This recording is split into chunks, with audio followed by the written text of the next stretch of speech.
اعوذ باللہ من الشیطان الرجیم بسم اللہ الرحمن الرحیم۔ ہم پڑھیں گے سورۃ البقرہ کی آیت مبارکہ نمبر 27 سے لے کر 30 تک۔ آیت مبارکہ نمبر 27۔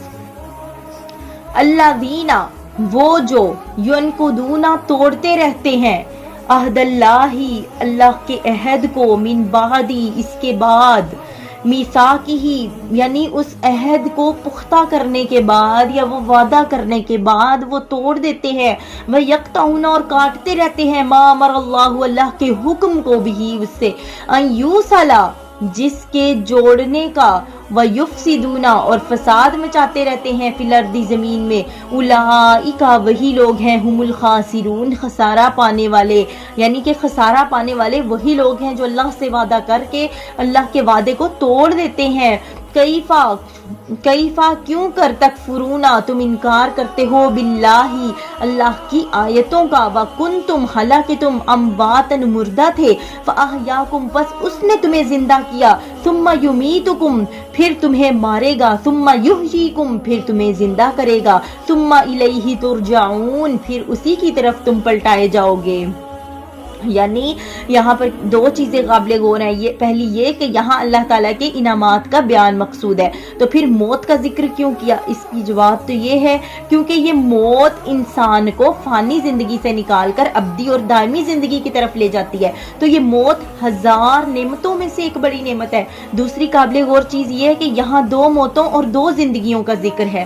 اگر قبر کی زندگی مانی جائے تو 3 زندگیاں اور 3 موتیں لازم آئیں گی، اور یہ آیت کے خلاف ہے کہ اس کا جواب یہ ہے کہ ثم یحییکم سے قبر کی زندگی مراد ہے، کیونکہ اس کے بعد ارشاد ہے ثم الیہ ترجعون، پھر تم اللہ تعالیٰ کی طرف لوٹائے جاؤ گے۔ یہاں ثم کا لفظ استعمال ہوا ہے جو تاکید یا تاخیر کے لیے آتا ہے، یعنی اللہ تعالیٰ کی طرف لوٹنا اس زندہ ہونے کے بعد ہوگا، لیکن اس کے بعد فوراً نہیں بلکہ دیر کے بعد، اور یہ تب ہی ہو سکتا ہے جب کہ قبر کی زندگی کو تسلیم کیا جائے۔ اگر کہا جائے کہ ثم یحییکم سے مراد حشر کی زندگی ہے تو پھر ثم کے استعمال کا محل معلوم نہیں ہوتا، کیونکہ جب قبروں سے اہل قبور اٹھائے جائیں گے تو فوراً بارگاہ الہی میں پہنچیں گے، کسی کو ٹال مٹول یا تاخیر کی اجازت نہیں ہوگی۔ یہ سب بحث اس وقت ہے جب کہ یہاں زندگی اور موت کے عدد کا حصر مقصود ہو۔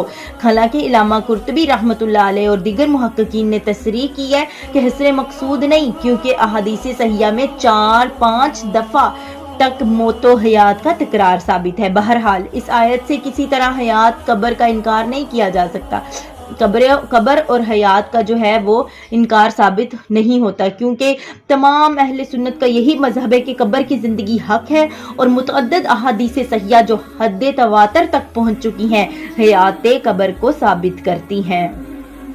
هو الذی، وہی تو ہے، خلق، جس نے پیدا فرمایا، لکم، تمہارے لیے، ما فی الارض، زمین میں جو کچھ ہے، جمیعاً، سب کا سب، وہی تو اللہ ہے جس نے پیدا فرمایا ہے زمین میں جو کچھ ہے سب کا سب، ثم، پھر، استوا، اس نے برابر کیا، اس نے ٹھیک کیا، الی السماء، آسمان کی طرف، فسواہن 7 سماوات، یعنی اس نے پھر کیا کیا، تمام، توجہ فرمائی، اس نے اوپر کی طرف تو ٹھیک ٹھیک بنا دیا اس نے سارے آسمانوں کو، وہوا، اور وہ بھی کلی، ہر شیء، چیز کو، علیم، جاننے والا ہے، وہ ہر چیز کو جانتا ہے۔ آئندہ رکوع میں انسان کی پیدائش اور اس کو خلیفۃ اللہ کا منصب جو ہے وہ عطا کیے جانے کا ذکر فرمایا جا رہا ہے۔ اب رکوع نمبر 3 تک جو تھا وہ کفار اور منافقین کے بارے میں اور جو ایمان والے تھے ان کے بارے میں بیان فرمایا۔ اب فرمایا جا رہا ہے انسان کی پیدائش اور اس کو خلیفہ اللہ کا منصب عطا کیسے کیا جائے گا، ٹھیک ہے، اس کا ذکر فرمایا جائے گا۔ اس لیے اس سے پہلے کہ اس کے شرف اور اس کی عظمت کا بیان جو ہے وہ فرمایا جائے کہ زمین اور اس کے شکم میں پہنا بے پایا جو بھی بیش قیمت خزینے، لہلہاتے ہوئے کھیت، رسیلے اور رنگیلے پھولوں سے لدے ہوئے سرسبز باغات، اونچے پہاڑ، گہرے دریا، رنگ برنگ پرندے، یہ تمام جو ہیں یہ سب اسی کی خدمت گزاری کے لیے پیدا فرمائے گئے ہیں۔ اس سے چاہنے کی ہر چیز کو اپنے تصرف میں لائے، اس سے فائدہ اٹھائے، اپنی خدمت لے، لیکن زیادہ حق سے بھٹکے ہوئے انسان کی پستی کا کیا کہنا کہ اس نے مخدوم ہوتے ہوئے اپنے چاکروں کو اپنا مطلوب بنایا، بلکہ بعض نے تو انہیں خدائی کے تخت پر بٹھایا، اور ان کو اپنا مخدوم اور متاع بنا کر ان کے سامنے سجدہ ریز ہو گئے۔ کیا اس سے بڑھ کر بھی کسی بے انصافی کا تصور کیا جا سکتا ہے؟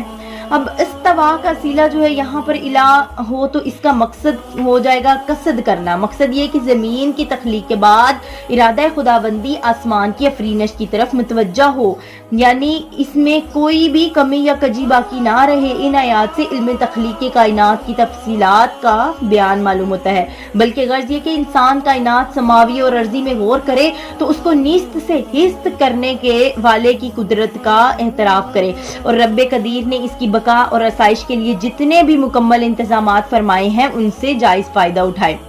اگلے رکوع کی طرف چلتے ہیں، رکوع نمبر 4 کی طرف۔ وَإِذْ قَالَ، اور جب کہا، ربک، آپ کے رب نے، للملائکۃ، فرشتوں سے، انی بے شک میں جاعل بنانے والا ہوں، فی الارض، زمین میں، خلیفتاً، خلیفہ، اور جب فرمایا تمہارے رب نے فرشتوں سے کہ میں مقرر کرنے والا ہوں زمین میں ایک نائب، یعنی اس رکوع میں اب ایک عظیم الشان احسان کا ذکر فرمایا جائے گا۔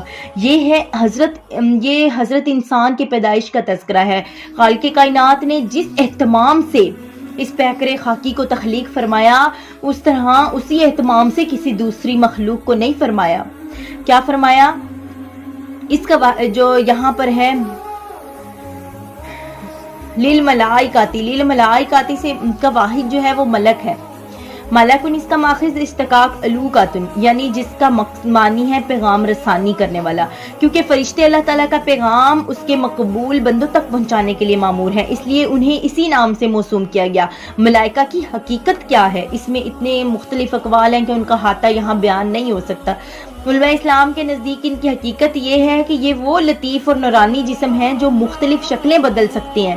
لا یراہم علی ما ہم علیہ الا ارباب النفوس القدسیہ، اور ان کو ان کی اصل شکل میں صرف اولیاء کاملین ہی دیکھ سکتے ہیں۔